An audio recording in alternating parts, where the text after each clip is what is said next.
Dalawang araw pa lang yung impeachment trial dyan sa Senado laban kay Vice President Sara Duterte. Pero talagang dito, sumasabog na. May bumubula ng bibig. May sumasabog ng laway. At mayroon ng tumutulo ang sipon. At dalawang araw pa lamang yan. Ay ganyang katindi at ganyan natin nadarama kung paano nahihirapan itong prosecutors para lamang isulong na talaga at ibida at ipakita sa paglilitis na yun na talaga si Duterte ay may sala at kinakailangan nilang i-convict ng mga senator judges na naroroon. Nung una, meron kayang nagbibideo at ini-close up shot pa yung laway na ang tawag natin dito ay nananalasik ng umaagwasa ng laway sa bibig ni Luis Tro habang ito ay nag-opening speech nga. At ito naman isang private lawyers na nagsalita din kahapon o nag-cross-examine dun sa isang testigo, dun sa isang witness. Ay mapapansin natin na talagang hindi basta maraming sipon. Tubig na sa kanya. Kumakalat at tumutulo sa kanyang ilong. O habang siya nagpapaliwanag, hindi niya namamalayan, tumutulo na yung sariwang sipon niya dun sa kanyang ilong. At ganun din na nangyari. Salbahe din talaga to, mga nagbibideo. Ikinuklose up talaga. Ang tawag namin dito sa amin, talagang nagkakayat sa hirap ang mga ito. Ano kaya sa ikatlong araw ng hearing, ano naman kaya ang posible ditong sumabog, ang posibleng bumula at posible na namang umagos at tumulo?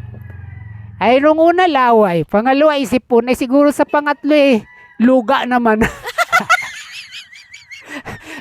Ipinakikita lang ng mga prosecutors na ito na talaga sila struggle talaga itong trabaho na tinanggap nila. Napakabigat patunayan ng mga akusasyong ito na ipinaparatang nila na ngayon gusto nilang ipangkumbinsi sa 24 na senador na ngayon ay nagdidinig nga sa kanilang mga akusasyon laban kay Vice President Sara Duterte. O hindi ba? Kita naman natin na doon naman hindi naman ang gusto nilang ilantad talaga mga ebidensya para patunayan na talagang kakonbik si Sara Duterte sa mga akusasyon nila doon sa 4 na impeachment article na binasa na nga nilang isa-isa. Kundi mas lamang doon ang nakikita natin na pamulitika na kung kinukot nila na talagang si Duterte ay isang masamang tao, isang violenting tao at hindi lang yan kundi isa ring magnanakaw sa confidential fund. Ito yung gusto nilang palutangin dito. At pansinin ninyo yung speech ni Congresswoman Luis Tro.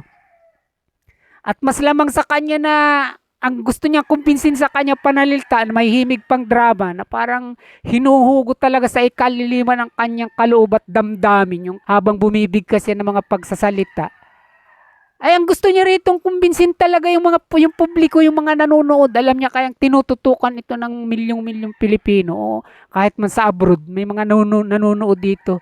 Kasi hindi lang ito mainstream media, social media rin naka-open itong trial na ito. At ito yung kinukot niya, hindi naman niya bala kumbinsin talaga yung mga senator, judges na naroroon na maniwala dun sa kanyang mga binibintang o kanyang binabasa mga artikulo ng impeachment laban kay Sara Duterte. Ito talaga yung intention doon. Pansinin na lamang ninyo mga sinabi nito na sabi niya ngayon lang daw sa kasaysayan ng Pilipinas nagkaroon ng pangalawang pangulo na may mga kaibigang hitman. O yung mamamatay tao, madaling salita. At ngayon lang din nagkaroon ng pangalawang pangulo na gustong ipapatay ang presidente para siya yung humalili. Ay masasabi natin na pamumulitika ito.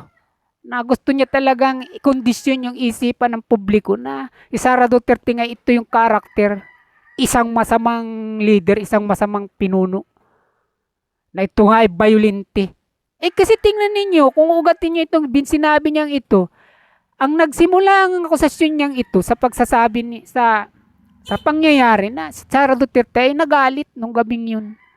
Hindi sinamahan ito yung kanyang staff na si Atty. Zuleika Lopez doon na kinontempt ng Kongreso.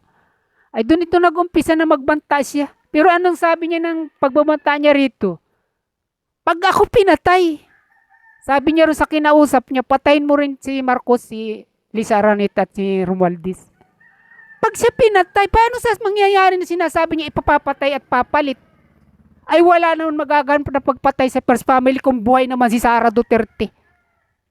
O, isang bagay na pag-isipan ninyo kung talagang may kawastuhan ang sinasabi nito ni Congresswoman Luis Tro sa kanyang opening statement na ito. Mga kabayan, mga kapinas ko. Wala siya ritong ibang gustong palitawin. Na tila baga ang kanyang sistema rito, nasa isang kampanya siya sa isang entablado. At hindi sa isang pulpito na kung saan may mga judges nakikinig sa kanya na yun dapat yung kanyang kinukumbinsi rito, mga kabayan ko. Hindi ba? Kaya nga ang tawag natin dito, impeachment trial ba talaga ito? Isang demolition job ulit kay Sara Duterte na dati pa na inuumpisa na nila na hanggang ngayon ay hindi tinatapos at patuloy na dinudugtungan, mga kabayan, mga kapinas ko.